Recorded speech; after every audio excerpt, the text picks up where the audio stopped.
आप सुन रहे हैं जगत गुरु तत्वदर्शी संत रामपाल जी महाराज द्वारा लिखित पुस्तक ज्ञान गंगा का पेज नंबर 82। सतिगुरु राखे से बढ़ भागे, नानक गुरु की चरणों लागे। पृष्ठ 414। मैं गुरु पूछिया अपना साचा बिचारीरा। पृष्ठ 439। उपरोक्त अमृतवाणी में श्री नानक साहेब जी स्वयं स्वीकार कर रहे हैं कि साहिब यानी प्रभु एक ही है तथा उनका यानी श्री नानक जी का कोई मनुष्य रूप में वक्त गुरु भी था, जिसके विषय में कहा है कि पूरे गुरु से तत्व ज्ञान प्राप्त हुआ तथा मेरे गुरु जी ने मुझे अमृत नाम यानी अमर मंत्र अर्थात पूर्ण मोक्ष करने वाला उपदेश नाम मंत्र दिया। वही मेरा गुरु नाना रूप धारण कर लेता है, अर्थात वही सत्पुरुष है, वही जिंदा रूप बना लेता है। वही धानक रूप में भी काशी नगर में विराजमान होकर आम व्यक्ति अर्थात भक्त की भूमिका कर रहा है। शास्त्र विरुद्ध पूजा करके सारे जगत को जन्म मृत्यु व कर्मफल की आग में जलते देखकर जीवन व्यर्थ होने के डर से भागकर मैंने गुरु जी के चरणों में शरण ली। बलिहारी गुरु आपने दिहाड़ी सदवार, जिन मानस ते देवते किए करत न लागी वार। आपी ने आप साजियो आपी ने रचियो नाव, दुही कुदरती साजिए करी आसनो डिठो चाव। दाता करता आपी तू तुसी देव ही कर ही पसाओ, तू जानोई सबसे दे लैस ही जिन कवाओ करी आसनो डिठो चाओ। पृष्ठ 463। भावार्थ है कि पूर्ण परमात्मा जिंदा का रूप बनाकर बेई नदी पर आए अर्थात जिंदा कहलाए तथा स्वयं ही दो दुनिया ऊपर यानी सतलोक आदि तथा नीचे यानी ब्रह्म व परब्रह्म के लोक को रचकर ऊपर सत्यलोक में आकार में आसन पर बैठकर चाव के साथ अपने द्वारा रची दुनिया को देख रहे हो तथा आप ही स्वयंभू अर्थात माता के गर्भ से जन्म नहीं लेते, स्वयं प्रकट होते हो। यही प्रमाण पवित्र यजुर्वेद अध्याय 40 मंडल 8 में है कि कबीर मनीषी स्वयंभू परिभू व्यवधाता। भावार्थ है कि कबीर परमात्मा सर्वज्ञ है। मनीषी का अर्थ सर्वज्ञ होता है तथा अपने आप प्रकट होता है। वह परिभू यानी सनातन अर्थात सर्वप्रथम वाला प्रभु है। वह सर्व ब्रह्मांडों का व्यवधाता यानी भिन्न भिन्न अर्थात सर्व लोकों का रचनहार है। एहू जीव बहुते जन्म भरमिया ता सतिगुरु शब्द सुनाइया। पृष्ठ 465। भावार्थ है कि श्री नानक साहेब जी कह रहे हैं कि मेरा यह जीव बहुत समय से जन्म तथा मृत्यु के चक्र में भ्रमता रहा, अब पूर्ण सतगुरु ने वास्तविक नाम प्रदान किया। श्री नानक जी के पूर्व जन्म सतयुग में राजा अम्बरीश, त्रेतायुग में राजा जनक हुए थे और फिर नानक जी हुए तथा अन्य योनियों के जन्मों की तो गिनती ही नहीं है। प्रभु कबीर जी ने स्वामी रामानंद जी को तत्व ज्ञान समझाया। पंडित स्वामी रामानंद जी एक विद्वान पुरुष थे। वेदों व गीता जी के मर्मज्ञ ज्ञाता माने जाते थे। आप सुन रहे हैं जगत गुरु तत्वदर्शी संत रामपाल जी महाराज द्वारा लिखित पुस्तक ज्ञान गंगा का पेज नंबर 83। 5 वर्ष की आयु में रामानंद जी को गुरु धारण करना। जिस समय कबीर परमेश्वर यानी कबीरदेव अपने लीलामय शरीर में 5 वर्ष के हो गए, तब गुरु मर्यादा बनाए रखने के लिए लीला की। 2.5 वर्ष की आयु के बच्चे का रूप धारण करके सुबह सुबह अंधेरे में पंचगंगा घाट की पौड़ियों के ऊपर लेट गए, जहां पर स्वामी रामानंद जी प्रतिदिन स्नानार्थ जाया करते थे। श्री रामानंद जी चारों वेदों के ज्ञाता और पवित्र गीता जी के विद्वान माने जाते थे। स्वामी रामानंद जी की आयु 104 वर्ष की हो चुकी थी। काशी में जो पाखंड पूजा दूसरे पंडितों ने चला रखी थी वह बंद करवा दी थी। रामानंद जी शास्त्र अनुकूल साधना बताया करते थे और पूरी काशी में अपने 52 दरबार लगाया करते थे। रामानंद जी पवित्र गीता जी व पवित्र वेदों के आधार पर विधिवत साधना बताते थे। ओम नाम का जाप उपदेश देते थे। उस दिन भी जब स्नान करने के लिए पंचगंगा घाट पर गए तो पौड़ियों पर कबीर साहेब लेटे हुए थे। सुबह ब्रह्म मुहूर्त के अंधेरे में स्वामी रामानंद जी को कबीर साहेब दिखाई नहीं दिए। कबीर साहेब के सिर में रामानंद जी के पैर की खड़ाऊ लग गई। कबीरदेव ने जैसे बालक रोते हैं ऐसे रोना शुरू कर दिया। रामानंद जी तेजी से झुके और देखा कि कहीं बालक को चोट तो नहीं लग गई तथा प्यार से उठाया। उसी समय रामानंद जी के गले की कंठी यानी माला निकलकर परमेश्वर कबीरदेव के गले में डल गई। रामानंद जी ने कहा कि बेटा राम राम बोलो, राम के नाम से दुख दूर हो जाते हैं। पुत्र राम राम बोलो। कबीर साहेब के सिर पर हाथ रखा। शिशु रूप में कबीर साहेब चुप हो गए। फिर रामानंद जी स्नान करने लग गए और सोचा कि बच्चे को आश्रम में ले चलूंगा, जिसका होगा उसके पास भिजवा दूंगा। रामानंद जी ने स्नान करके देखा तो बच्चा वहां पर नहीं है। कबीर साहेब वहां से अंतर्ध्यान हुए और अपनी झोपड़ी में आ गए। रामानंद जी ने सोचा कि बच्चा था चला गया होगा, अब उसको कहाँ ढूंढूं। कबीर प्रभु द्वारा स्वामी रामानंद जी के आश्रम में 2 रूप धारण करना। एक दिन स्वामी रामानंद जी का कोई शिष्य कहीं पर सत्संग कर रहा था। कबीर साहेब वहां पर चले गए। वह ऋषि जी श्री विष्णु पुराण की कथा सुना रहा था। वह कह रहा था कि भगवान विष्णु जी सारी सृष्टि के रचनहार हैं, यही पालन करता हैं, यही राम और कृष्ण रूप में अवतार आने वाली परम शक्ति हैं, अजन्मा हैं। श्री विष्णु जी के कोई माता पिता नहीं हैं। कबीरेश्वर ने यह सारी चर्चा सुनी। सत्संग के उपरांत कबीर परमेश्वर ने कहा, ऋषि जी क्या मैं एक प्रश्न पूछ सकता हूँ? ऋषि जी ने कहा कि हाँ बेटा पूछो। वहाँ सैकड़ों की संख्या में भक्तजन उपस्थित थे। कबीरदेव ने कहा कि आप विष्णु पुराण से सत्संग सुना रहे थे कि श्री विष्णु जी परम शक्ति है, इन्हीं से ब्रह्मा और शिव की उत्पत्ति हुई है। ऋषि जी ने कहा कि मैं जो सुनाता हूँ विष्णु पुराण में ऐसा ही लिखा हुआ है। आप सुन रहे हैं जगत गुरु तत्वदर्शी संत रामपाल जी महाराज द्वारा लिखित पुस्तक ज्ञान गंगा का पेज नंबर 84। कबीर साहेब ने कहा कि ऋषि जी मैंने तो आपसे संशय निवारण के लिए प्रार्थना की है, आप क्षुब्ध मत होइए। एक दिन मैंने शिव पुराण सुना था। उसमें वह महापुरुष सुना रहे थे कि भगवान शिव से विष्णु और ब्रह्मा की उत्पत्ति हुई। प्रमाण पवित्र शिव पुराण रुद्र संहिता अध्याय 6 तथा 7 में, गीता प्रेस गोरखपुर से प्रकाशित देवी भागवत के 3 स्कंद में लिखा है कि देवी इन तीनों ब्रह्मा विष्णु शिव की माँ है। ये तीनों नाशवान हैं, अविनाशी नहीं हैं। ऋषि जी निरुत्तर हो गए। क्रोधित होकर बोला, तू कौन है, किसका पुत्र है? कबीर साहेब से पहले ही दूसरे भक्तजन कहने लगे कि यह तो नीरू जुलाहे का पुत्र है। स्वामी रामानंद जी का शिष्य कहने लगा कि तूने गले में कंठी कैसे डाल रखी है? वैष्णव साधु तुलसी की एक मणिये की माला गले में डालते हैं, उससे यह प्रमाणित होता है कि इन्होंने वैष्णव परंपरा से उपदेश ले रखा है। तेरा गुरुदेव कौन है? कबीर साहेब ने कहा कि मेरे गुरुदेव वही हैं जो आपके गुरुदेव हैं। वह ऋषि बहुत क्रोधित हो गया तथा बोला कि रे नादान, तू अछूत जुलाहे का बच्चा और मेरे गुरुदेव को अपना गुरुदेव बताता है। मेरे गुरुदेव का पता है कौन है? श्री श्री 1008 पंडित रामानंद जी आचार्य। तू जुलाहे का बालक, वे तो तेरे जैसे अछूतों के दर्शन भी नहीं करते और तू कह रहा है कि मैंने उनसे नाम लिया है।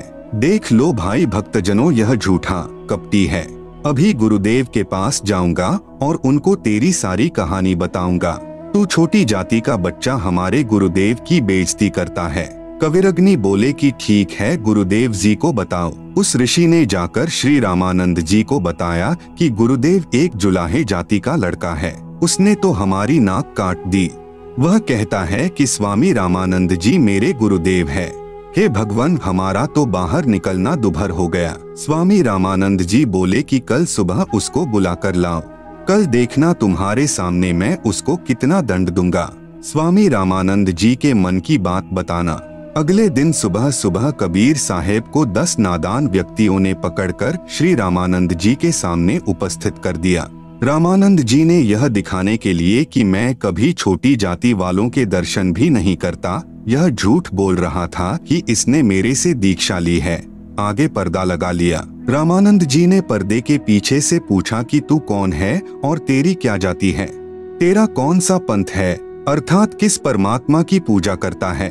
रामानंद अधिकार सुनी, जुल्हा अक जगदीश दास गरीब बिलम्बना ताही नवावत शीश। रामानंद को गुरु कहे तन से नहीं मिलात, दास गरीब दर्शन भय पैड़े लगी जुलात। पंथ चलत ठोकर लगी, राम नाम कही दीन, दास गरीब कसर नहीं सीख लई प्रबीन। आड़ा पर्दा लाए करी, रामानंद बूझंत, दास गरीब कुलंग छवि अधर डाक कूदंत। कौन जाति कुल पंथ है, कौन तुम्हारा नाम, दास गरीब अधीन गति, बोलत है बलीजाम।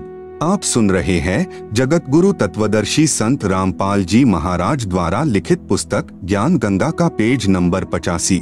उत्तर कबीर जी का जाति हमारी जगत गुरु परमेश्वर पद पंथ दास गरीब लिखती पर है नाम निरंजन कंत। रामानंद जी बोले, रे बालक सुन दुर्बुद्धि घट मठ तन आकार दास गरीब दर्द लग्या। वो बोले सिरजनहार तुम मोमन के पालवा जुल्हे के घर बास दास गरीब अज्ञान गति एता दृढ़ विश्वास। मान बड़ाई छांडी करी बोलो बालक बैन दास गरीब अधम मुखी एता तुम घट फै। तर्क तलु से बोलते रामानंद सुर ज्ञान दास गरीब कुजाती है आखर नीच निदान। परमेश्वर कबीर जी यानी कबीरदेव ने प्रेम पूर्वक उत्तर दिया। महके बदन खुलास कर सुनी स्वामी प्रवीण दास गरीब मनी मरे मैं आजिज आधी। मैं अविगत गति से परे चारी बेद से दूर दास गरीब दशों दिशा सकल सिंध भरपूर हूँ खालिक हमरा नाम दास गरीब अजाती हूँ तै जू कहिया बली जाम। जाति पाती मेरे नहीं बस्ती नहीं गाम दास गरीब अनिन गति नहीं हमारे नाम। नाद बिंद मेरे नहीं गुदा नहीं गात दास गरीब शब्द सजा नहीं किसी का साथ। सब संगी बिछरू नहीं आदि अंत बहुजाही दास गरीब सकल वंसु बाहर भीतर माही। इस स्वामी सृष्टा में सृष्टि हमारे तीर दास गरीब अधर बसु अविगत सत्य कबीर। पौहमी धरणी आकाश में मैं व्यापक सब ठौर दास गरीब न दूसरा हम समतुल नहीं और हम दासन के दास हैं। कर्ता पुरुष करीम दास गरीब अवधूत हम ब्रह्मचारी सी। सुनी रामानंद राम हम मैं बावन नरसिंह दास गरीब कली कली हम ही से कृष्ण अभंग। हम ही से इंद्र कुबेर हैं ब्रह्मा विष्णु महेश दास गरीब धर्म ध्वजा धरणी रसातल शेष। सुनी स्वामी सती भाखू झूठ न हम रेंच दास गरीब हम रूप बिन और सकल प्रपंच। गोता लाऊं स्वर्ग से फिरी पैठू पाताल गरीब दास ढूंढत फिरूं हीरे माणिक लाल। इस दरिया कंकर बहुत लाल कहीं कहीं ठाब गरीब दास माणिक चुगे हम मुरजीवा माणिक चुगे कंकर पत्थर डारी दास गरीब डोरी अगम उतरो शब्द आधार। यदि मेरी जाति पूछ रहे हो तो मैं जगत गुरु हूँ। वेदों में लिखा है कि जगत गुरु सारी सृष्टि को ज्ञान प्रदान करने वाले कबीर प्रभु हैं। मेरा पंथ क्या है यानी किस परमेश्वर का मैं मार्गदर्शन करता हूँ। इसके उत्तर में कबीर जी ने कहा मेरा परमेश्वर पंथ है। ईश्वर परमेश्वर यानी ब्रह्म परब्रह्म पूर्ण ब्रह्म तथा अक्षर पुरुष परम अक्षर पुरुष। मैं उस सर्वोच्च शक्ति यानी सुप्रीम पावर परमेश्वर का मार्गदर्शन करने आया हूँ जो अनंत कोटि ब्रह्मांड के रचयिता और धारण पोषण करने वाले हैं। वेदों में जिसको कबीरदेव कबीरअग्नि आदि नामों से संबोधित किया है। ईश व अक्षर पुरुष तो ब्रह्म को कहा जाता है जो केवल 21 ब्रह्मांड का स्वामी है। पर ब्रह्म व अक्षर पुरुष को ईश्वर कहा जाता है जो 7 शंख ब्रह्मांडों का स्वामी है तथा परम अक्षर पुरुष को पूर्ण ब्रह्म व परमेश्वर कहा जाता है जो असंख्य ब्रह्मांडों का स्वामी है अर्थात कुल का मालिक है। और इसलिए कबीर जी ने स्वामी रामानंद जी से कहा कि मेरा पंथ परमेश्वर की प्राप्ति वाला है। आप सुन रहे हैं जगत गुरु तत्वदर्शी संत रामपाल जी महाराज द्वारा लिखित पुस्तक ज्ञान गंगा का पेज नंबर 86। गीता अध्याय 15 श्लोक नंबर 17 में लिखा है कि वास्तव में अविनाशी परमेश्वर तो कोई और ही है और वही तीनों लोकों में प्रवेश करके सबका धारण पोषण करता है और वही अविनाशी परमात्मा परमेश्वर इस नाम से जाना जाता है। वह परमेश्वर मैं ही हूँ। इस बात को सुनकर स्वामी रामानंद जी बहुत क्षुब्ध हो गए तथा कहा कि रे निकम्मे तू छोटी जाति का और छोटा मुंह बड़ी बात, तू अपने आप भगवान बन बैठा। बुरी गालियां भी दी। कबीर साहेब बोले हे गुरुदेव आप मेरे गुरुजी हैं, आप मुझे गाली दे रहे हो तो भी मुझे आनंद आ रहा है, लेकिन मैं जो आपको कह रहा हूँ मैं ज्यों का त्यों पूर्ण ब्रह्म ही हूँ, इसमें कोई संशय नहीं है। इस बात को सुनकर रामानंद जी ने कहा कि ठहर जा, तेरी तो लंबी कहानी बनेगी, तू ऐसे नहीं मानेगा, मैं पहले अपनी पूजा कर लेता हूँ। रामानंद जी ने कहा कि इसको बैठाओ, मैं पहले अपनी कुछ क्रिया रहती है वह कर लेता हूँ, बाद में इससे निपटूंगा। स्वामी रामानंद जी क्या क्रिया करते थे? भगवान विष्णु जी की एक काल्पनिक मूर्ति बनाते थे। सामने मूर्ति दिखाई देने लग जाती थी। जैसे कर्मकांड करते हैं, भगवान की मूर्ति के पहले वाले सारे कपड़े उतारकर उनको जल से स्नान करवाकर फिर स्वच्छ कपड़े भगवान ठाकुर को पहनाकर गले में माला डालकर तिलक लगाकर मुकुट रख देते हैं। रामानंद जी कल्पना कर रहे थे। कल्पना करके भगवान की काल्पनिक मूर्ति बनाई। श्रद्धा से जैसे नंगे पैरों जाकर आप ही गंगा जल लाए हों, ऐसी अपनी भावना बनाकर ठाकुर जी की मूर्ति के कपड़े उतारे, फिर स्नान करवाया तथा नए वस्त्र पहना दिए, तिलक लगा दिया, मुकुट रख दिया और माला यानी कंठी डालनी भूल गए। यदि कंठी न डाले तो पूजा अधूरी और मुकुट रख दिया तो पुनः उसे उतारा नहीं जा सकता। यदि उसी दिन मुकुट उतार दे तो पूजा खंडित मानी जाती है। स्वामी रामानंद जी अपने आप को कोस रहे हैं कि इतना जीवन हो गया, मेरा कभी भी ऐसी गलती जिंदगी में नहीं बनी थी। प्रभु आज क्या गलती बन गई मुझ पापी से? यदि मुकुट उतारूं तो पूजा खंडित। उसने सोचा कि चल मुकुट के ऊपर से कंठी यानी माला डाल कर देखता हूँ। कल्पना से कर रहे हैं, कोई सामने मूर्ति नहीं है और पर्दा लगा है। कबीर साहेब दूसरी तरफ बैठे हैं। मुकुट में माला फंस गई, आगे नहीं जा रही थी। तब रामानंद जी ने सोचा, अब क्या करूं? हे भगवान, आज तो मेरा सारा दिन ही व्यर्थ गया। आज की मेरी भक्ति कमाई व्यर्थ गई, क्योंकि जिसको परमात्मा की कसक होती है उसका एक नित्य नियम भी रह जाए तो उसको दर्द बहुत होता है। जैसे इंसान की जेब कट जाए और फिर बहुत पश्चाताप करता है, ऐसे ही प्रभु के सच्चे भक्तों को इतनी लगन होती है। इतने में कबीर साहेब ने कहा कि स्वामी जी माला की घुंडी खोलो और गले में डाल दो, फिर गांठ लगा दो, मुकुट उतारना नहीं पड़ेगा। अब रामानंद जी काहे के मुकुट उतारे था, काहे की गांठ खोले था। कुटिया के सामने लगा पर्दा भी स्वामी रामानंद जी ने अपने हाथ से फेंक दिया और सारे ब्राह्मण समाज के सामने उस कबीर परमेश्वर को सीने से लगा लिया। रामानंद जी ने कहा कि हे भगवान, आपका तो इतना कोमल शरीर है जैसे रुई हो और मेरा तो पत्थर जैसा शरीर है। एक तरफ तो प्रभु खड़े हैं और एक तरफ जाति व धर्म की दीवार है। प्रभु चाहने वाली पुण्यात्माएं धर्म की बनावटी दीवार को तोड़ना श्रेयकर समझते हैं। आप सुन रहे हैं जगत गुरु तत्वदर्शी संत रामपाल जी महाराज द्वारा लिखित पुस्तक ज्ञान गंगा का पेज नंबर 87। वैसा ही स्वामी रामानंद जी ने किया। सामने पूर्ण परमात्मा को पाकर न जाति देखी, न धर्म देखा, न छुआछात, केवल आत्म कल्याण देखा। इसे ब्राह्मण कहते हैं। बोलत रामानंद जी, हम घर बड़ा सुकाल, गरीब दास पूजा करें, मुकुट फही जदी माल। सेवा करौन संभाल करी, सुनी स्वामी सुरज्ञान, गरीब दास शिर मुकुट धरी, माला अटकी जान। स्वामी घुंडी खोली करी, फिरी माला गलडार, गरीब दास इस भजन को जानत है करतार। ड्योढ़ी पर्दा दूरी करी, लिया कंठ लगाए, गरीब दास गुजरी बहुत, बदने बदन मिलाए।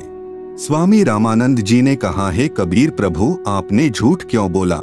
कबीर साहेब बोले कि कैसा झूठ स्वामी जी?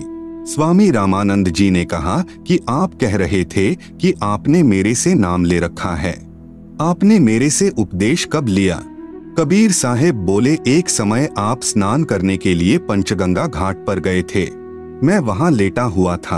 आपके पैरों की खड़ाऊ मेरे सिर में लगी थी तो आपने कहा था कि बेटा राम नाम बोलो।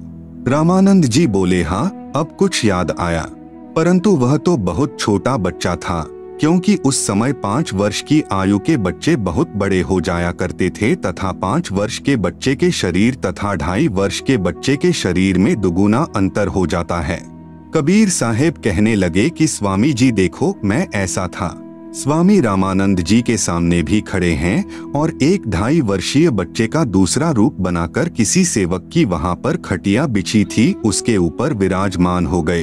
अब रामानंद जी ने 6 बार तो उधर देखा और 6 बार उधर देखा, फिर आंखें मलमल कर देखा कि कहीं तेरी आंखें धोखा तो नहीं खा रही हैं।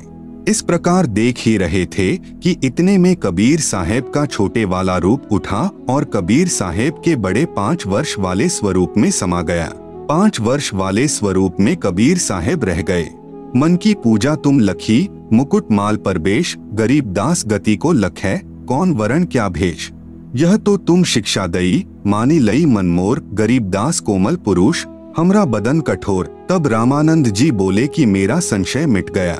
हे परमेश्वर, आपको कैसे पहचान सकते हैं? आप किस जाति में तथा वेशभूषा में खड़े हो? हम नादान प्राणी आपके साथ वाद विवाद करके दोषी हो गए, क्षमा करना पूर्ण परमेश्वर कबीरदेव, मैं आपका अनजान बच्चा हूँ। स्वामी रामानंद जी को सत्यलोक दर्शन। सुनी बच्चा मैं स्वर्ग की कैसे छाड़ो रीति, गरीबदास गुदरी लगी, जन्म जात है बीत। चारी मुक्ति बैकुंठ में, जिनकी मोरे चाह, गरीबदास घर अगम की कैसे पाऊं था। हेम रूप जहाँ धरणी है, रतन जड़े बौ शोभ, गरीबदास बैकुंठ को तन मन हमरा लोभ। शंख चक्र गदा पदम है, मोहन मदन मुरारी, गरीबदास मुरली बजै, सुरगलोक दरबारी। दूधों की नदियां बगै, सेत वृक्ष सुभान, गरीबदास मंडल मुक्ति, सुरगापुर अस्थान। रतन जड़ाऊ मनुष्य हैं, गण गंधर्व सब देव, गरीबदास उस धाम की कैसे छाड़ू से। आप सुन रहे हैं जगत गुरु तत्वदर्शी संत रामपाल जी महाराज द्वारा लिखित पुस्तक ज्ञान गंगा का पेज नंबर 88। ऋग युज साम अथर्वणम, गावे चारों वेद, गरीबदास घर अगम की कैसे जानो भेद। चारी मुक्ति चितवन लगी, कैसे बंचुता ही, गरीबदास गुप्तारगति हमको द्यो समझाए।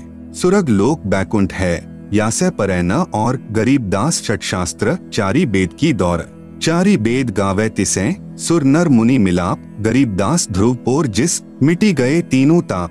प्रहलाद गए तिस लोक को, सुरगापुरी समूल, गरीबदास हरि भक्ति की मैं बंचत हूँ धूल। बिंद्रावन गए तिस लोक को, सुरगापुरी समूल, गरीबदास उस मुक्ति को कैसे जाऊं भूल। नारद ब्रह्मा तिस रटै, गावे शेष गणेश, गरीबदास बैकुंठ से और परे को देश। सहंस 88 जिस जपै, और 3300 सेव, गरीबदास जासै परे, और कौन है देव। सुनि स्वामी निज मूल गति, कही समझाऊं तो ही, गरीबदास भगवान को राख्या जगत समोही। तीनी लोक के जीव सब, विषय वास भरमाए, गरीबदास हमको जपै, तिसको धाम दिखाए। जो देखेगा धाम को, सो जानत है मुझ, गरीबदास तो से कहूँ, सुनी गायत्री गुज। कृष्ण विष्णु भगवान को जहडाए हैं जीव, गरीबदास त्रिलोक में काल कर्म शिर शिव। सुनि स्वामी तो से कहूँ, अगम दीप की सैल, गरीबदास पूठे परे, पुस्तक लादे बैल। पौहमी धरणी आकाश थंभ, चलसी चंदर सूर, गरीबदास रज बिरज की कहाँ रहेगी धूर। तारायन त्रिलोक सब, चलसी इंद्र कुबेर, गरीबदास सब जात हैं, सुरग पाताल सुमेर। चारी मुक्ति बैकुठ बट, फना हुआ कई बार, गरीबदास अलप रूप मग, क्या जाने संसार।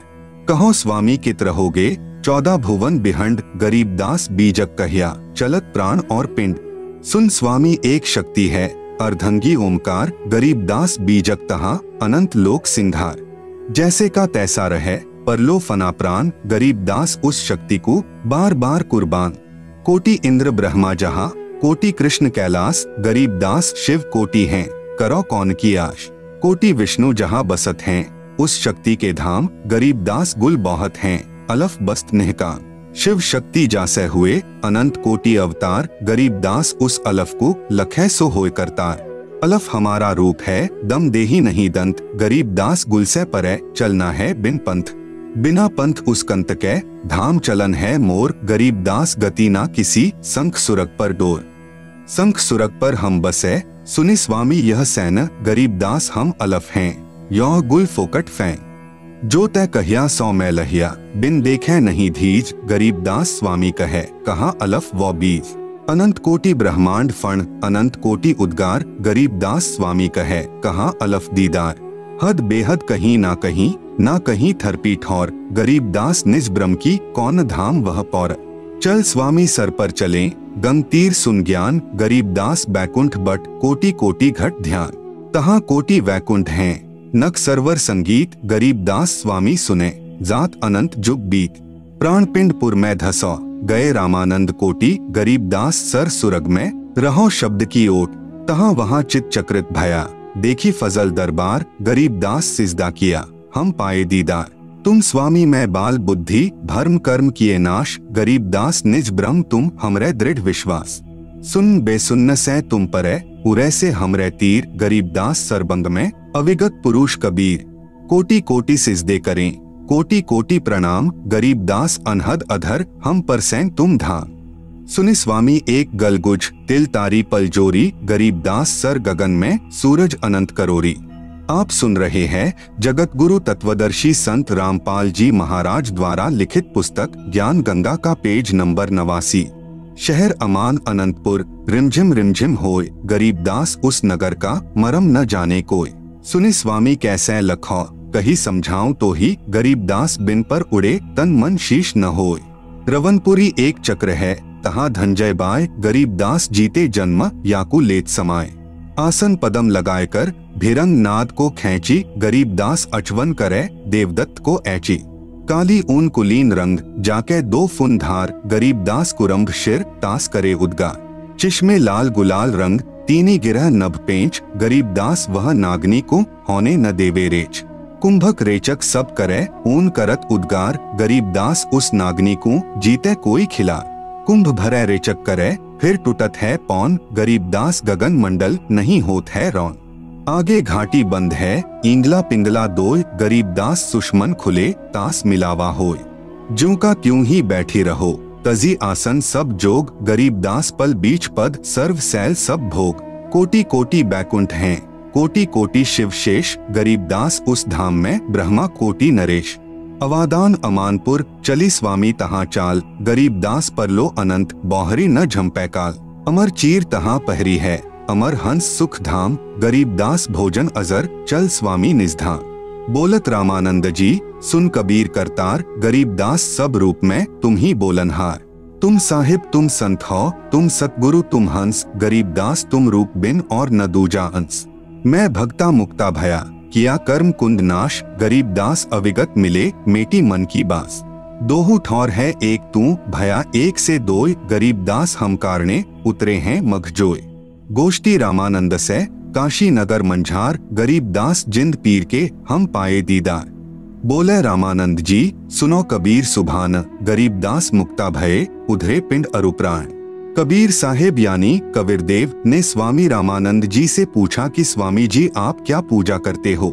स्वामी रामानंद जी ने कहा कि मैं वेदों व गीता जी के अनुसार साधना करता हूँ। कबीर साहेब ने पूछा कि वेदों व गीता के आधार से साधना करके किस लोक में जाओगे। स्वामी रामानंद जी ने कहा स्वर्ग में जाऊंगा। कबीर परमेश्वर ने पूछा स्वर्ग में क्या करोगे दाता। रामानंद जी ने कहा कि वहां पर बहुत प्यारे भगवान विष्णु जी हैं, उनके दर्शन किया करूंगा और वहां पर दूधों की नदी है, वहां कोई चिंता नहीं है, कोई फिक्र नहीं है, मैं वहां आनंद से रहूंगा।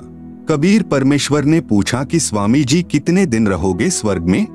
विद्वान पुरुष थे, उनको ज्ञान था, 2 ही मिनट में समझ गए। स्वामी जी बोले मेरी जितनी भक्ति की कमाई होगी तब तक रहूंगा। कबीर साहेब ने पूछा कि फिर कहाँ जाओगे। रामानंद जी ने कहा न जाने कर्माधार पर कहाँ तथा किस योनि में जन्म होगा। कबीर साहेब ने कहा कि यह साधना तो स्वामी जी आपने असंख्यों बार की है, इससे जीव मुक्त नहीं हो सकता। आप श्री विष्णु जी की साधना करके स्वर्ग लोक में जाना चाहते हो। जो साधक ब्रह्म साधना करके ब्रह्मलोक में जाते हैं वे भी जन्म मृत्यु के चक्र में ही रहते हैं, क्योंकि एक दिन महास्वर्ग जो ब्रह्मलोक में बना है वह भी नष्ट हो जाएगा। गीता जी के 8वें अध्याय का 16वां श्लोक बताता है। स्वामी रामानंद जी तो विद्वान पुरुष थे, उनको तो श्लोक उंगलियों पर याद थे। आप सुन रहे हैं जगत गुरु तत्वदर्शी संत रामपाल जी महाराज द्वारा लिखित पुस्तक ज्ञान गंगा का पेज नंबर 90। स्वामी रामानंद जी ने कहा आप ठीक कहते हो, ऐसा ही लिखा है। कबीर साहेब ने कहा बताओ जी फिर कहाँ रहोगे।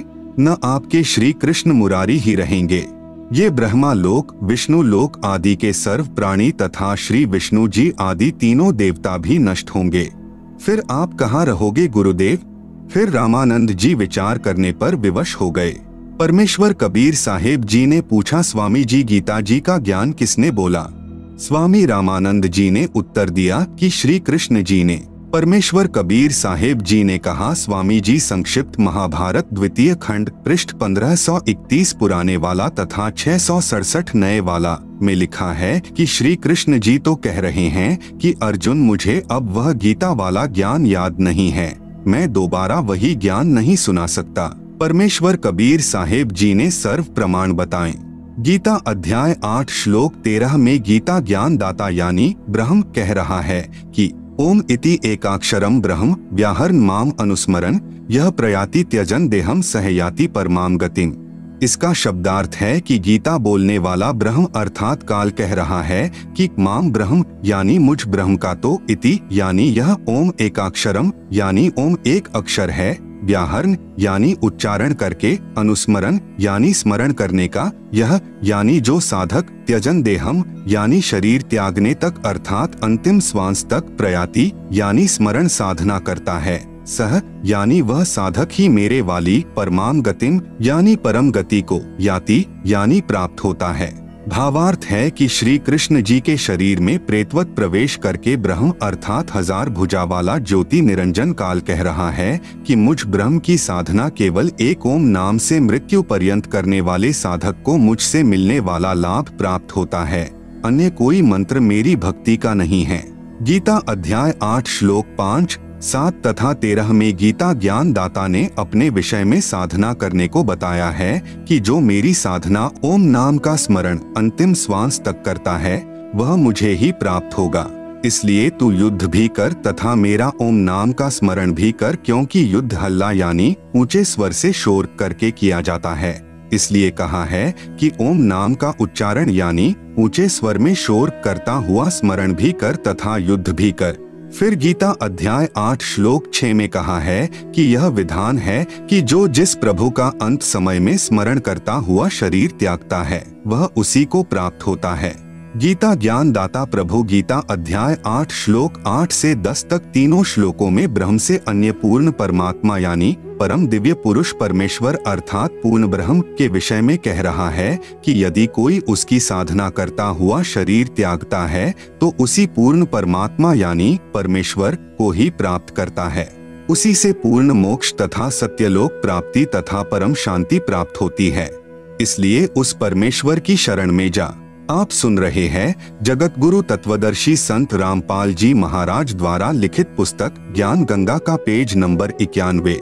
गीता अध्याय 18 श्लोक 62 से 66 तथा अध्याय 15 श्लोक 4 मैं यानी गीता ज्ञान दाता ब्रह्म भी इसी की शरण हूँ।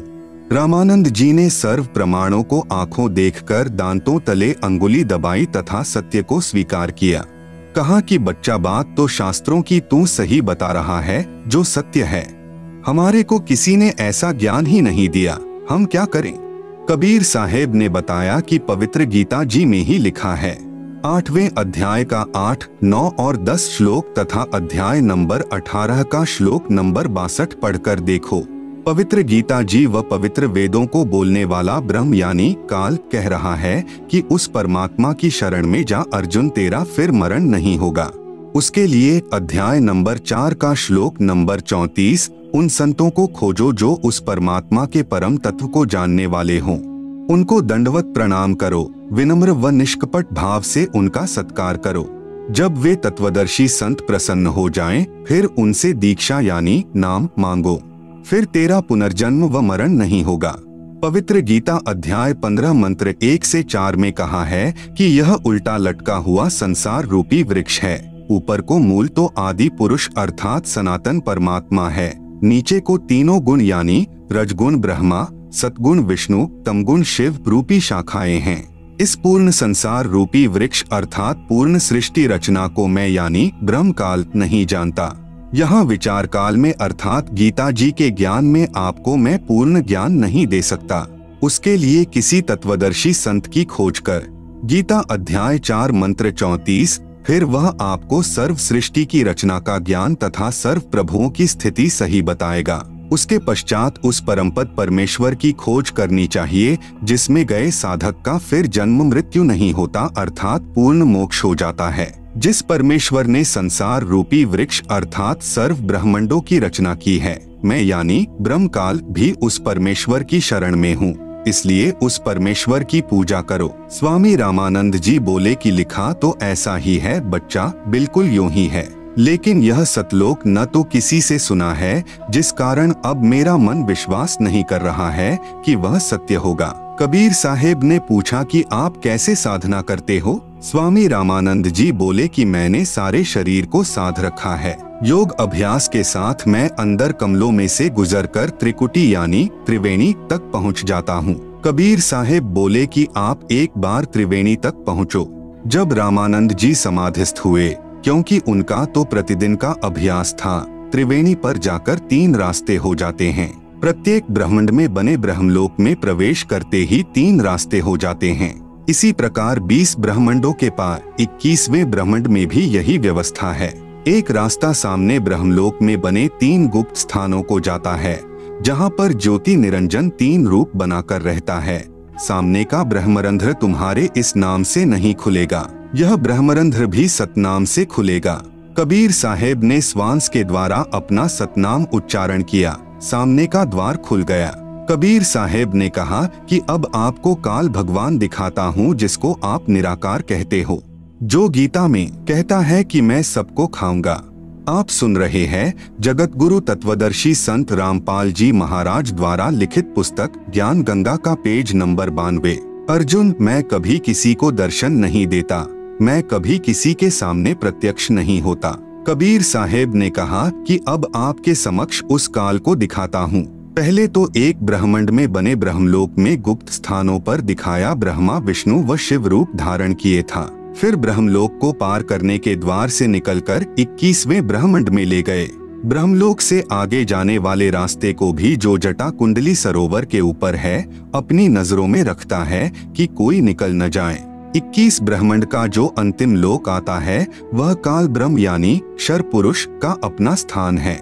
वहाँ पर वह उसी भयंकर रूप में बैठा है जो इसका वास्तविक रूप है। कबीर साहेब ने कहा कि देखो, वह बैठा तुम्हारा निराकार भगवान, जिसको तुम निराकार कहते हो, क्योंकि योगियों ने वेदों के आधार पर ओम नाम से साधनाएं की, परमात्मा तो मिला नहीं। सिद्धियां आ गई, स्वर्ग चले गए, महास्वर्ग गए, फिर पशु बन गए। इसलिए प्रभु को सभी ने निराकार मान रखा है कि वह दिखाई नहीं देता, और वेदों में लिखा है कि भगवान आकार में है। जब काल के पास पहुँचे तो साहेब ने अपना सारनाम के साथ सतनाम उच्चारण किया। उसी समय काल का सिर नीचे झुक गया। काल के सिर के ऊपर वह द्वार है जहाँ से सतलोक जाया जाता है तथा परब्रह्म के लोक में प्रवेश होते हैं। उसके बाद एक भंवर गुफा शुरू होती है। एक भंवर गुफा काल के लोक में भी है। काल के सिर पर पैर रखकर कबीर जी के हंस यानी निर्विकारी साधक ऊपर जाते हैं। यह काल उसकी पौड़ी का काम करता है। परब्रह्म के लोक को पार करके कबीर साहेब श्री रामानंद जी की आत्मा को सतलोक ले गए। वहाँ पर भी एक भंवर गुफा है। सतलोक में जाकर श्री रामानंद जी ने देखा कि कबीर साहिब यानी कबीरदेव अपने वास्तविक रूप में बैठे हैं। वहाँ पर कबीर साहेब का इतना तेज है कि एक रूमकूप में जैसे करोड़ों सूर्य और करोड़ों चंद्रमा की जो मिली जुली रोशनी परंतु गर्मी न हो, से भी अधिक है। कबीर साहेब वहाँ जाकर अपने ही दूसरे स्वरूप के ऊपर चवर करने लगे।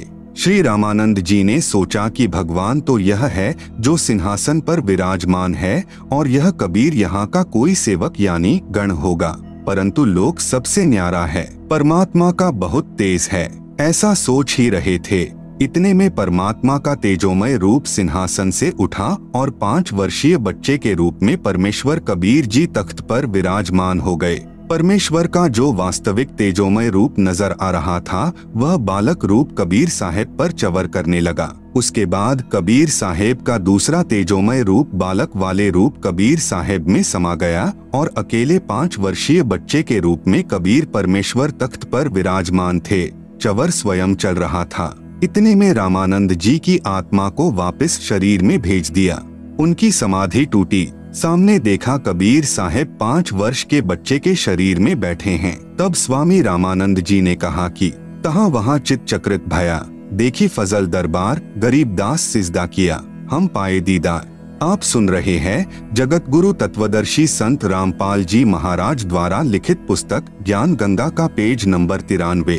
तुम स्वामी मैं बाल बुद्धि भर्म कर्म किए नाश, गरीबदास निज ब्रह्म तुम हमरे दृढ़ विश्वास। सुन बेसुन्न से तुम परै उरैन से हमरे तीर, गरीबदास सरबंग में अविगत पुरुष कबीर। कोटि कोटि सिजदे करें, कोटि कोटि प्रणाम, गरीबदास अनहद अधर हम परसैन तुम धाम।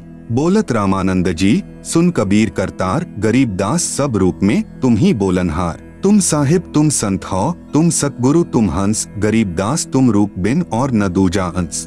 मैं भक्ता मुक्ता भया, किया कर्म कुंद नाश, गरीबदास अविगत मिले, मेटी मन की बास। दोहु ठौर है एक तू, भया एक से दोय, गरीबदास हम कारण, उतरे हैं मखजोय। बोलत रामानंद जी, सुन कबीर करतार, गरीबदास सब रूप में तू ही बोलनहार। रामानंद जी ने कहा कि हे परमेश्वर, हे कबीर परमात्मा, हे कबीर करतार यानी सर्व सृष्टि रचनहार, आप ही सर्वव्यापक पूर्ण परमेश्वर हो। दहु ठोड़ है एक तू, भया एक से दो, गरीबदास हम कारणे, आए हो मखजो।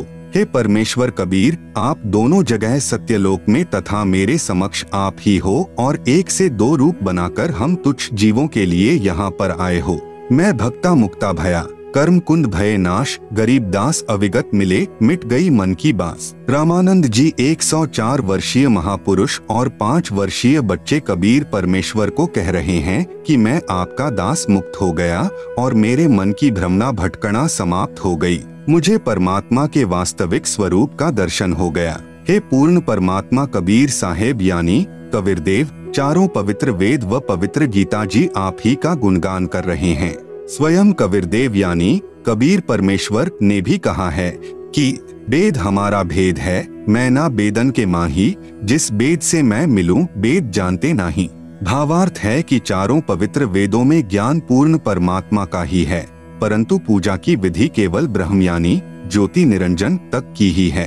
परमेश्वर कबीर यानी कबीरदेव की पूजा विधि के ज्ञान व तत्व ज्ञान के लिए पवित्र वेदों तथा पवित्र गीता जी में कहा है कि उसे तो कोई तत्वदर्शी संत ही बता सकता है जो स्वयं ही परमेश्वर होता है या कोई उसका भेजा हुआ वास्तविक प्रतिनिधि होता है। उससे उपदेश प्राप्त करके पूर्ण मोक्ष व परम शांति प्राप्त होती है। आप सुन रहे हैं जगत गुरु तत्वदर्शी संत रामपाल जी महाराज द्वारा लिखित पुस्तक ज्ञान गंगा का पेज नंबर 94। पवित्र शास्त्र भी कबीरदेव यानी कबीर परमेश्वर के साक्षी। इसी प्रकार कबीरदेव यानी कबीर परमेश्वर ने मुसलमानों को बुरा नहीं कहा है, न ही पवित्र कुरान शरीफ को गलत कहा है। केवल उन काजी व मुल्लाओं को लताड़ा है जो सर्व समाज को कुरान शरीफ के वास्तविक ज्ञान के विपरीत मनमानी साधना करवा रहे हैं। जैसे पवित्र वेदों के बोलने वाला ब्रह्म कह रहा है कि पूर्ण परमात्मा कबीरदेव के विषय में कोई जन्म लेकर अवतार रूप में आना मानते हैं, कोई कभी जन्म न लेने वाला निराकार कहते हैं। उसकी जानकारी तो धीराणाम यानी तत्वदृष्टा संत ही बताएंगे, मैं यानी ब्रह्म नहीं जानता। यजुर्वेद अध्याय 40 मंत्र 10। इसी का प्रमाण पवित्र गीता अध्याय 4 श्लोक 34 तथा अध्याय 15 श्लोक 1 से 4 में भी है। जब तक वह तत्वदर्शी संत नहीं मिलेगा तब तक जीव का कल्याण असंभव है। वह संत अब आ गया है, इन तत्वदर्शी संत रामपाल जी को पहचानो। पवित्र कुरान शरीफ में प्रमाण। इसी प्रकार पवित्र कुरान शरीफ के अध्याय सूरत फुरकानी संख्या 25 आयत 52 से 59 में कहा है कि वास्तव में इबादे कबीरा यानी पूजा के योग्य कबीर अल्लाह है। यह कबीर वही पूर्ण परमात्मा है जिसने 6 दिन में सृष्टि रची तथा 7वें दिन तख्त पर जा बिराजा। उसकी खबर किसी बा खबर से पूछ देखो। पवित्र कुरान शरीफ को बोलने वाला अल्लाह स्वयं किसी और कबीर नामक प्रभु की तरफ संकेत कर रहा है तथा कह रहा है कि पूर्ण परमात्मा कबीर के विषय में मैं भी नहीं जानता, उसके विषय में किसी तत्वदर्शी संत यानी बाखबर से पूछो। कबीरदेव ने यही कहा था कि मैं स्वयं पूर्ण परमात्मा यानी अल्लाह कबीर अकबरूक हूँ। अपने स्वस्थ ज्ञान का संदेशवाहक रूप में मैं स्वयं ही आया हूँ, मुझे पहचानो। परंतु ऐसे ही आचार्यों ने पहले भी परमेश्वर के वास्तविक ज्ञान को जनता तक नहीं जाने दिया। कहा करते थे कि कबीर तो अशिक्षित है, यह संस्कृत तो जानता ही नहीं, हम शिक्षित हैं। इस बात पर पहले तो भक्तजन गुमराह हो गए थे, परंतु अब सर्व समाज शिक्षित है। इन मार्ग भ्रष्ट आचार्यों की दाल नहीं गल रही, नहीं गलेगी। सल्ली अला जग सक दी मुहम्मदिन फिल अजसादी अल्लाहुम्मा सल्ली अला कबीर यानी कबीर मुहम्मद फिल कुबूरी फजाइले जिक्र। नंबर 5 हुजूरे अक़दस सल्लल्लाहु अलैहि वसल्लम का इरशाद है कि कोई बंदा ऐसा नहीं कि ला इलाहा इल्लल्लाह कहे और उसके लिए आसमानों के दरवाजे न खुल जाएं, यहाँ तक कि यह कलिमा सीधा अर्श तक पहुँचता है, बशर्ते कि कबीरा गुनाहों से बचाता रहे। आप सुन रहे हैं जगत गुरु तत्वदर्शी संत रामपाल जी महाराज द्वारा लिखित पुस्तक ज्ञान गंगा का पेज नंबर 95। कितनी बड़ी फजीलत है और कबूलियत की इंतहा है कि यह कलीमा बराहे रास्त अर्शे मुअल्ला तक पहुँचता है। और यह अभी मालूम हो चुका है कि अगर कबीरा गुनाहों के साथ भी कहा जाए तो नफा से उस वक्त भी खाली नहीं। मुल्ला अली कारी रह फरमाते हैं कि कबायर से बचने की शर्त कबूल की जल्दी और आसमान के सब दरवाजे खुलने के एताबर से है, वरना सवाब और कबूल से कबायर यानी कबीर के साथ भी खाली नहीं। बाज उलेमा ने इस हदीस का यह मतलब बयान फरमाया है कि ऐसे शख्स के वास्ते मरने के बाद उसकी रूह के एजाज में आसमान के सब दरवाजे खुल जाएंगे। एक हदीस में आया है, 2 कलीमे ऐसे हैं कि उनमें से एक के लिए अर्श के नीचे कोई मुंतहा नहीं, दूसरा आसमान और जमीन को यानी अपने नूर या अपने अज़्र से भर दे। एक ला इलाहा इल्लल्लाह है, दूसरा अल्लाहु अकबर यानी कबीर है। पवित्र वेदों में प्रमाण, कबीरदेव अपने ज्ञान का दूत बनकर स्वयं ही आता है तथा अपना स्वस्थ ज्ञान यानी वास्तविक तत्व ज्ञान स्वयं ही कराता है। स्वयं कबीरदेव यानी कबीर परमेश्वर जी ने अपनी अमृतवाणी में कहा है, शब्द अविगत से चलाए कोई मेरा भेद मर्म नहीं पाया, न मेरा जन्म न गर्भ बसेरा, बालक हो दिखलाया, काशी नगर जल कमल पर डेरा, वहाँ जुलाहे ने पाया। मात पिता मेरे कुछ नाही, ना मेरे घर दासी यानी पत्नी, जुल्हा का सुत आन कहाया, जगत करे मेरी हासी। 5 तत्व का धड़ नहीं मेरा, जानो ज्ञान अपारा, सत्य स्वरूपी यानी वास्तविक, नाम साहेब यानी पूर्ण प्रभु का सोई नाम हमारा। अधर द्वीप यानी ऊपर सत्यलोक में, गगन गुफा में तहाँ निज वस्तु सारा, ज्योत स्वरूपी अलख निरंजन यानी ब्रह्म भी धरता ध्यान हमारा। हाड़ चाम लहुना मेरे कोई जाने सत्य नाम उपासी, तारन तरन अभय पद दाता, मैं हूँ कबीर अविनाशी। उपरोक्त शब्द में कबीर परमेश्वर कह रहे हैं कि न तो मेरी कोई पत्नी है, नहीं मेरा 5 तत्व यानी हाड़ चाम लहू अर्थात नाड़ियों के जोड़ जुगाड़ वाली काया का शरीर है। मैं स्वयंभू हूँ तथा काशी के लहरतारा नामक तालाब के जल में कमल के फूल पर स्वयं प्रकट होकर बालक रूप बनाया था। आप सुन रहे हैं जगत गुरु तत्वदर्शी संत रामपाल जी महाराज द्वारा लिखित पुस्तक ज्ञान गंगा का पेज नंबर 96। वहाँ से मुझे नीरू नामक जुलाहा उठा कर ले गया था, जो वास्तविक नाम परमेश्वर का अर्थात मेरा है। वेदों में कबीरदेव, गुरु ग्रंथ साहिब में हक्का कबीर तथा कुरान शरीफ में अल्लाह कबीरन वही नाम मेरा है। मैं ऊपर रिद्धाम में रहता हूँ तथा आपका भगवान ज्योति निरंजन यानी ब्रह्म भी मेरी पूजा करता है। इसी का प्रमाण सत्यार्थ प्रकाश 7वें समुल्लास पृष्ठ 152 से 153 दीनानगर पंजाब से प्रकाशित में भी है।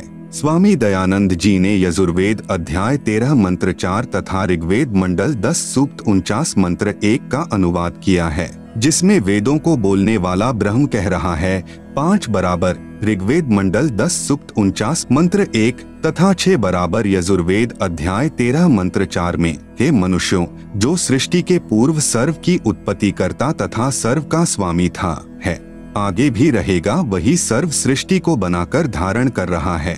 उस सुख स्वरूप परमात्मा की भक्ति जैसे हम यानी ब्रह्म तथा अन्य देव भी उसी की साधना करते हैं, वैसे ही तुम लोग भी करो। प्रमाण नंबर 1, पवित्र यजुर्वेद अध्याय 29 मंत्र 25, समिद्धोऽद्य मनुष्यो दुरोणे देवो देवान्य जसी जातवेदः आच वह मित्रमहश्चिकित्वान् त्वं दूतः कविर्षि प्रचेताः। समिद्धः अद्य मनुष्यः दुरोणे देवः देवान् यज असि जात वेदः आ च वह मित्रमः चिकित्वान् त्वं दूतः कविर असि प्रचेताः। अनुवाद, अध यानी आज अर्थात वर्तमान में, दुरोणे यानी शरीर रूप महल में दुराचार पूर्वक, मनुष्य यानी झूठी पूजा में लीन मननशील व्यक्तियों को, समिद्धः यानी लगाई हुई आग अर्थात शास्त्र विधि रहित वर्तमान पूजा जो हानिकारक होती है, अग्नि जलाकर भस्म कर देती है, ऐसे साधक का जीवन शास्त्र विरुद्ध साधना नष्ट कर देती है। उसके स्थान पर देवान यानी देवताओं के, देवः यानी देवता, जातवेद यानी पूर्ण परमात्मा सत्पुरुष की वास्तविक, यज यानी पूजा, असि यानी है, आ यानी दयालु, मित्रमः यानी जीव का वास्तविक साथी पूर्ण परमात्मा के, चिकित्वान यानी स्वस्थ ज्ञान अर्थात यथार्थ भक्ति को, दूतः यानी संदेशवाहक रूप में, वह यानी लेकर आने वाला, च यानी तथा, प्रचेताः यानी बोध कराने वाला, त्वम यानी आप, कबीरदेव अर्थात कबीर परमेश्वर यानी कबीर, असी यानी है। भावार्थ, जिस समय भक्त समाज को शास्त्र विधि त्याग कर मनमाना आचरण यानी पूजा कराया जा रहा होता है, उस समय कबीरदेव यानी कबीर परमेश्वर तत्व ज्ञान को प्रकट करता है। प्रमाण नंबर 2, पवित्र सामवेद संख्या 1400 में संख्या नंबर 359, सामवेद अध्याय नंबर 4 के खंड नंबर 25 का श्लोक नंबर 8, पुरम भिन्दुर्युवा कविर्मितौजा अजायत, इंद्रो विश्वस्य कर्मणो धर्ता वज्री पुरुषतुतः। पुराम भिन्दुः युवा कविर अमित औजा अजायत, इंद्र विश्वस्य कर्मणः धर्ता वज्री पुरुषतुतः। आप सुन रहे हैं जगत गुरु तत्वदर्शी संत रामपाल जी महाराज द्वारा लिखित पुस्तक ज्ञान गंगा का पेज नंबर 97।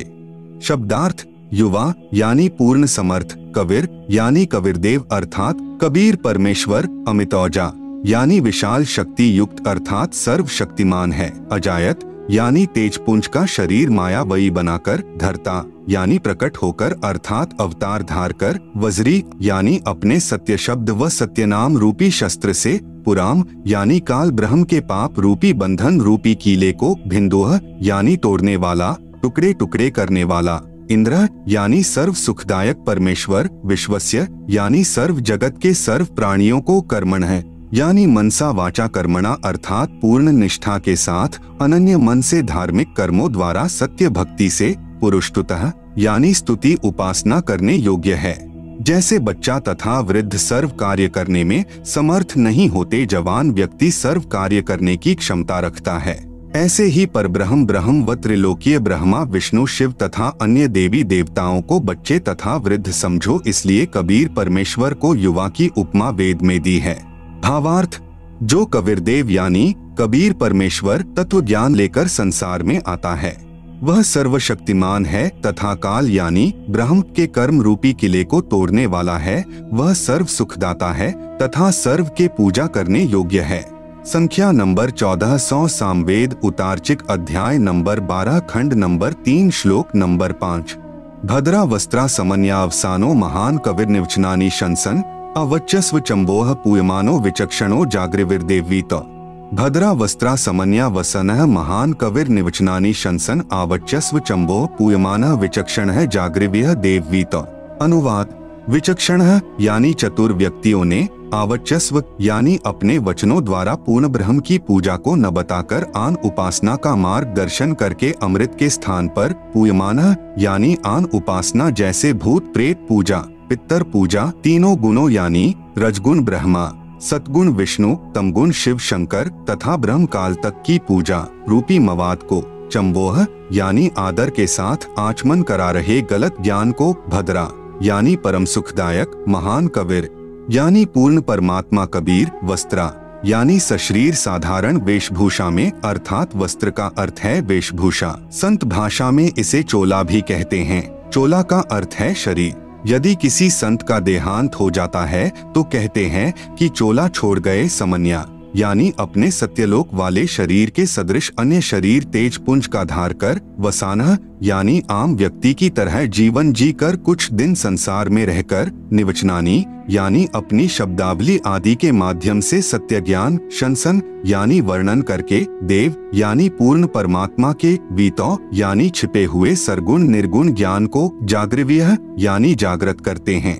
भावार्थ, शास्त्र विधि विरुद्ध साधना रूपी मवाद अर्थात घातक साधना पर आधारित भक्त समाज को कबीरदेव यानी कबीर परमेश्वर तत्व ज्ञान समझाने के लिए यहाँ संसार में प्रकट होता है।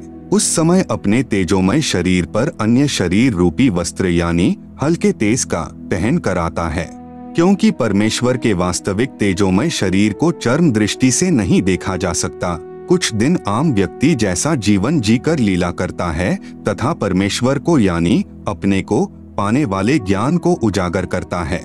आप सुन रहे हैं जगत गुरु तत्वदर्शी संत रामपाल जी महाराज द्वारा लिखित पुस्तक ज्ञान गंगा का पेज नंबर 98। ऋग्वेद मंडल 9 सूक्त 96 मंत्र 17। शिशुम जज्ञानम हर्यतम मृजंती शुंभंती वहनी मरुतो गणे, कविर्गिभ्यः काव्येना कवियः संत सोमः पवित्रमत्येति रेभन। शिशुम जज्ञानम हर्यतम मृजंती शुंभंती वहिन मरुतः गणेन कविर्गीर भी काव्येना कविर संत सोमः पवित्रम अत्येति रेभन। अनुवाद। पूर्ण परमात्मा हर्य शिशुम यानी विलक्षण मनुष्य के बच्चे के रूप में जज्ञानम यानी जानबूझकर प्रकट होता है तथा अपने तत्व ज्ञान को तम यानी उस समय मृजंती यानी निर्मलता के साथ, शुंभंती यानी उच्चारण करता है, वहनीय यानी प्रभु प्राप्ति की लगी विरह अग्नि वाले, मरुतः यानी भक्त गणेन यानी समूह के लिए, काव्येना यानी कविताओं द्वारा कवित्व से, पवित्रम अत्येति यानी अत्यधिक वाणी निर्मलता के साथ, कविर गीर भी यानी कविर वाणी अर्थात कबीर वाणी द्वारा, रेभन यानी ऊंचे स्वर से संबोधन करके बोलता है, कविर संत सोमः यानी वह अमर पुरुष अर्थात सत्पुरुष ही संत अर्थात ऋषि रूप में स्वयं कविरदेव ही होता है। परंतु उस परमात्मा को न पहचानकर कवि कहने लग जाते हैं, परंतु वह पूर्ण परमात्मा ही होता है। उसका वास्तविक नाम कविरदेव है। भावार्थ। ऋग्वेद मंडल नंबर 9 सूक्त नंबर 96 मंत्र 16 में कहा है कि आओ पूर्ण परमात्मा के वास्तविक नाम को जाने। इस मंत्र 17 में उस परमात्मा का नाम व परिपूर्ण परिचय दिया है। वेद बोलने वाला ब्रह्म कह रहा है कि पूर्ण परमात्मा विलक्षण मनुष्य के बच्चे के रूप में प्रकट होकर कबीरदेव अपने वास्तविक ज्ञान को अपनी कबीर बाणी के द्वारा निर्मल ज्ञान अपने हंसात्माओं अर्थात पुण्यात्मा अनुयायियों को कविताओं लोकोक्तियों के द्वारा संबोधन करके अर्थात उच्चारण करके वर्णन करता है। इस तत्व ज्ञान के अभाव से उस समय प्रकट परमात्मा को न पहचानकर केवल ऋषि व संत या कवि मान लेते हैं। वह परमात्मा स्वयं भी कहता है कि मैं पूर्ण ब्रह्म हूँ, परंतु लोग वेद के आधार से परमात्मा को निराकार माने हुए प्रजाजन नहीं पहचानते।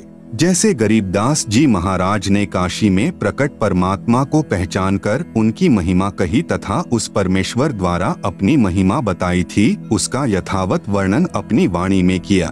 गरीब जाति हमारी जगत गुरु परमेश्वर है पंथ, दास गरीब लिख पड़े नाम निरंजन कंत। गरीब हम ही अलख अल्लाह है, कुतुब गोस और पीर, गरीब दास खालिक धनी हमरा नाम कबीर। गरीब ऐ स्वामी सृष्टा में, सृष्टि हमरे तीर, दास गरीब अधर बसु अविगत सत कबीर। इतना स्पष्ट करने पर भी उसे कवि या संत भक्त या जुलाहा कहते हैं, परंतु वह पूर्ण परमात्मा ही होता है। उसका वास्तविक नाम कबीरदेव है। वह स्वयं सत्पुरुष कबीर ही ऋषि या संत रूप में होता है, परंतु तत्व ज्ञानहीन ऋषियों व संतों गुरुओं के अज्ञान सिद्धांत के आधार पर आधारित प्रजा उस समय अतिथि रूप में प्रकट परमात्मा को नहीं पहचानते, क्योंकि उन अज्ञानी ऋषियों संतों व गुरुओं में परमात्मा को निराकार बताया होता है।